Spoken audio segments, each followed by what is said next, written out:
Petani, jumpa lagi. Di kesempatan kali ini saya akan mereview tabulam pot anggur varian Saint Muscat dan transmigrasi. Jadi yang ingin saya bagikan di video kali ini ialah tahapan awal dalam perawatan tabulam pot anggur serta pemupukan apa saja yang saya gunakan ya. Jadi di depan kita ini sudah ada dua tabulam pot untuk pembuatan rambatan dan media tanam apa saja yang saya gunakan itu sudah ada di video-video saya yang sebelumnya, silahkan disimak. Jadi tahapan awal saat kita menanam tabulam pot anggur ialah yang pertama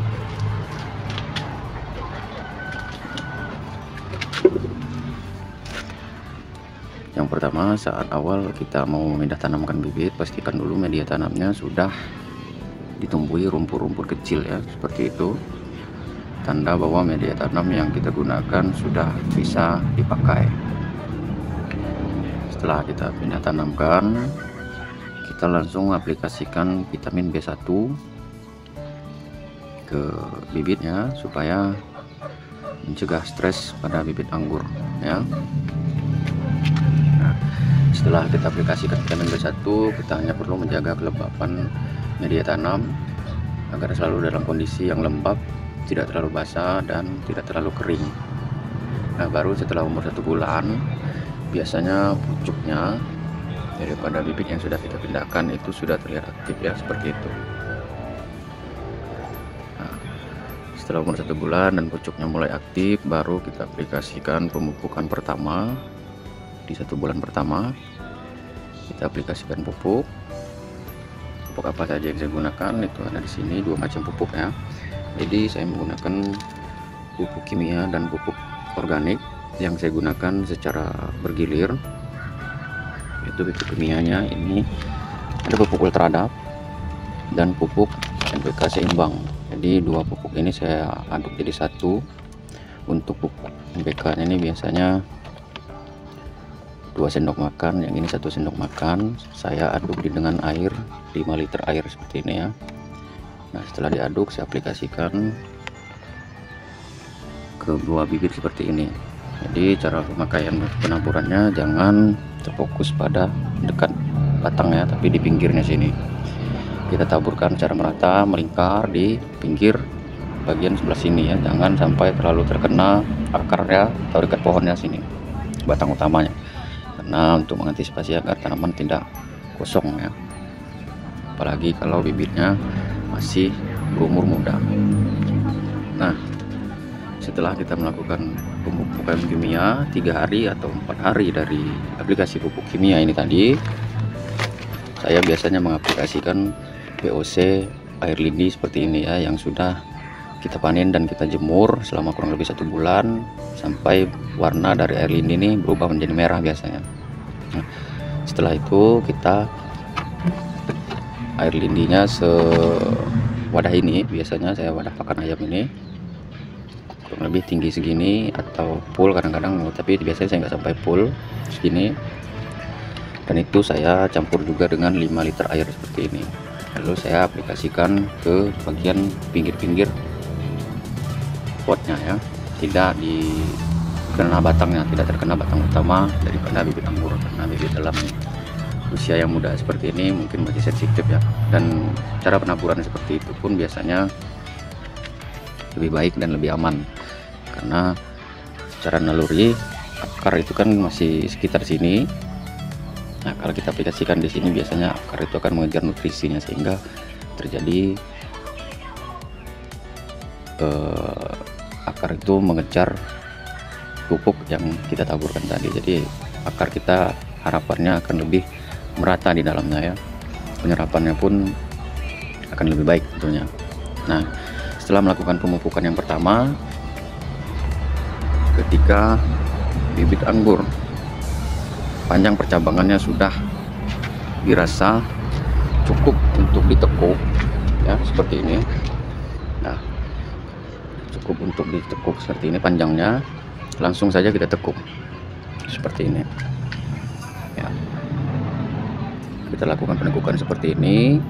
Saya rasa semakin cepat kita tekuk, akan semakin cepat kita mendapatkan percabangannya. Nah, Bisa juga dengan pilihan lain, kita menunggu batang utamanya benar-benar tinggi dan panjang dan tua, baru kita tekuk. Tapi cara seperti itu biasanya lebih lama. Berbeda dengan cara yang seperti ini, begitu panjang ukurannya sudah cukup, kita lakukan penekukan.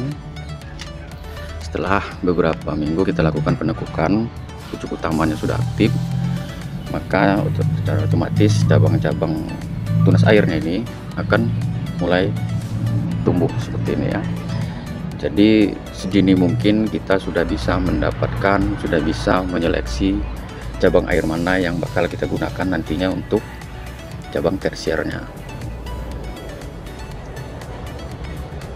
Nah, untuk menanam anggur tabel lampot di skala rumahan seperti ini, tentu semakin cepat tanaman anggur kita menghasilkan buah, maka akan semakin baik tentunya ya. Berbeda dengan mereka yang menanam skala kebun, di mana mereka mengejar jumlah produksi, kualitas produksi ya. Semakin banyak, semakin baik, kualitas produksi akan semakin bagus. Jadi kalau kita untuk skala rumahan seperti ini, saya rasa cara seperti ini lebih efektif. Jadi nanti ketika pucuk utama daripada batang anggur ini mencapai sini, full melingkar di sini dan sampai di sebelah sana, biasanya kita sudah bisa mendapatkan cabang tersier, calon-calon tabang tersiernya ya. Setelah kita sampai di sini, kita pangkas pucuk cabang sekundernya, maka secara serentak biasanya cabang tersiernya ini akan mulai timbul semuanya. Jadi kita tinggal seleksi cabang-cabang air mana yang akan kita gunakan sebagai cabang tersier atau cabang pembuahannya nanti.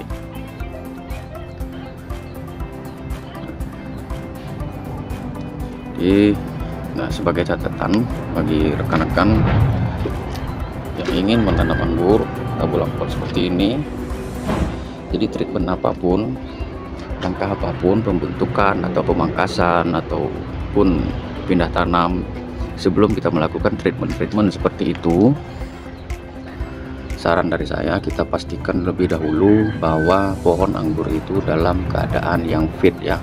Keadaan yang fit dalam artian pucuk mudanya itu benar-benar aktif, batangnya dalam keadaan sehat, daunnya itu memang warnanya hijau segar ya, tidak dalam kondisi terserang hama, layu,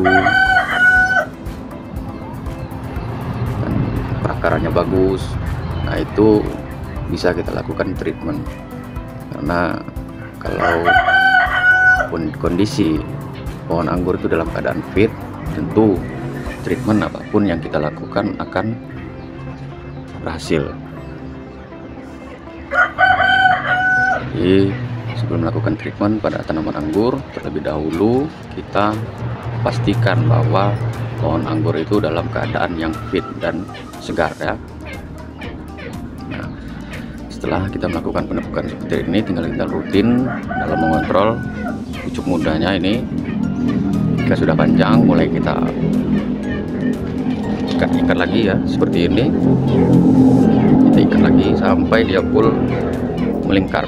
Setelah full melingkar, kita pangkas dan mulai kita memilih atau menyeleksi tunas air mana yang akan kita gunakan sebagai cabang tersier.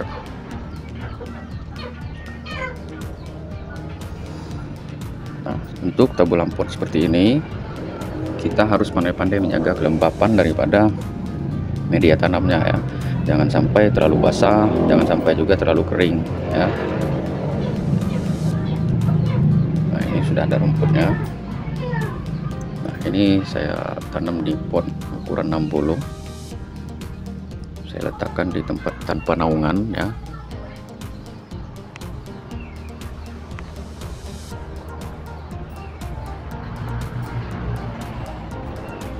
Dimana batang ini terpapar matahari cukup lumayan lama ya, kena matahari. Baiklah, sekian video kita pada kali ini. Bagi rekan-rekan yang ingin berbagi pengalaman juga atau bertanya, silahkan dituliskan di kolom komentar. Salam pertanian, salam kuku hitam.